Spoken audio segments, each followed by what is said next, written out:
The sports page with the Orlando Sentinel and FM 96.9 The Game's Mike the Bulldog Bianchi. On JRR.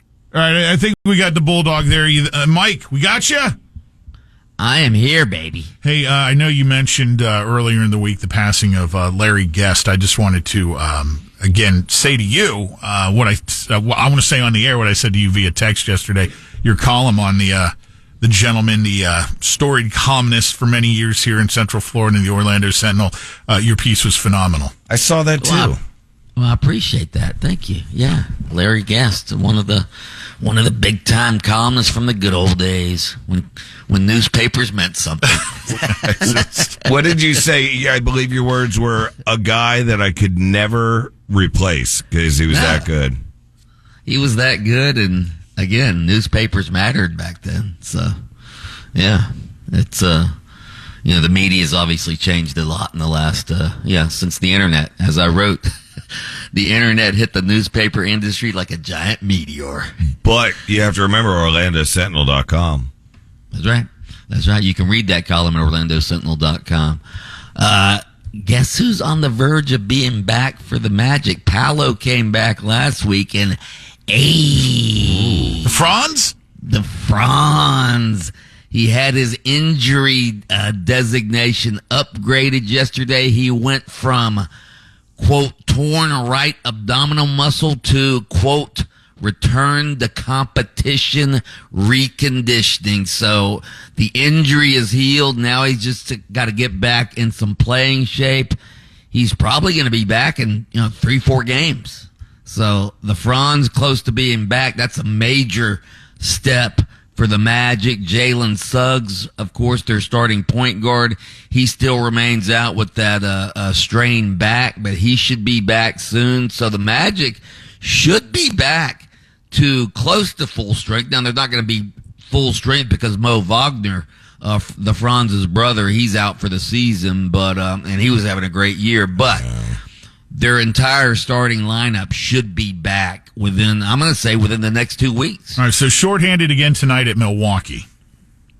Yeah, although Paolo will be playing tonight. But yeah, they play tonight at Milwaukee. They're still the 4 seed. Again, when they get healthy, as long as they can lock down a 4 seed for the playoffs, get home court advantage opening round of the playoffs, which really hurt them last year because they were the 5th seed and they had to play Game 7 in Cleveland, and they ended up losing that game even though they were up by 18 in the first half. So, yeah, I think the Magic are starting to look really good. College basketball last night, UCF goes on the road, pulls off an upset over Arizona State. Wow, their player, Keyshawn Hall, 40 points last night, career high 40 points for UCF's leading scorer. The Gators, though, who were ranked number 5 in the country at home, they lose to unranked Missouri 83-82. That was their highest ranking, by the way, since 2017. And they had won 16 straight home games, and then they lose at home last night to Missouri. So that wasn't good for the Gators. Hey, dog, quick question. Like when you were talking about the leading scorer for UCF, basketball-wise, what is he ballpark, with NIL? Well, he's not even their best player. Their best player was actually out with an injury. Last night. But college basketball players are making NIL because I know the best college basketball players. Yeah.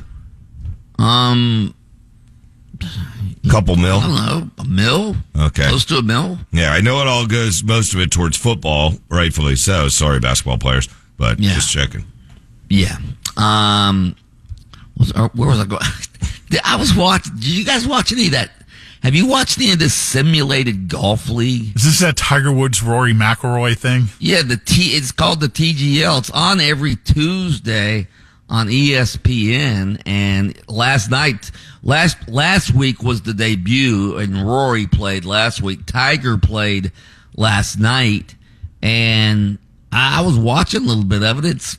I guess it's somewhat entertaining. They try to be, they yuck it up for the cameras and all of that. But the ratings last week, though, for the debut without Tiger, nearly 1 million viewers, which is pretty damn good for a Tuesday night at 9 o'clock on ESPN. It was up the same time slot last year, had college basketball. It was up 28% from that last year. So people are actually watching this. I don't know how long they're going to be watching it. But they're actually watching it. People also watch Bewitched reruns from 60 years ago. Yeah. I love Elizabeth Montgomery on Bewitched. She was hot. She was a smoke show. Listen, that may have started because it was the first week strong, and then the second week, whatever. I'm the golfer on the show, and you're not sucking me in, dude. No? Not even Live. I'm like, okay, I other things to do than try to keep track of how you keep scoring this, you know? Right. Lightning lose, got hammered pretty good last night. Boston 6-2 Bulldog. Ooh, ouch. Yeah. Ouch. Big news in college football yesterday. The College Football Coaches Association approved a proposal that they're sending to the NCAA that would essentially reduce college football's transfer portal window. They're going to they want to do away with the multiple windows and have one single 10-day window in January to try to preserve the integrity of the bowl season and put some guardrails on the transfer portal. I don't know if this is going to pass through the NCAA, but I would, as a fan, I would love to see it happen. Yeah, it would make too much sense. Yeah. Yeah. Hey, I also saw there was discussion about trying to penalize these teams who are feigning injuries late in the game when they're out of timeouts. Stop the clock. They should. Yeah. They should. Just like flopping in basketball. And soccer, same thing, dude. Yeah. So we'll see what happens there. All right. Did you guys see this Caitlin Clark stalker? He was in court yesterday. Wouldn't shut up. The judge was telling him to shut up. This guy's a lunatic. Good Lord. Scary. Mike the Bulldog Bianchi, host of Open Mic, AM 740 and FM 96.9 The Game, on adjacent to us, and he takes time from his show to join us for the sports page each morning here on JRR. Do it, dog! Ho! Ho! Safe Touch.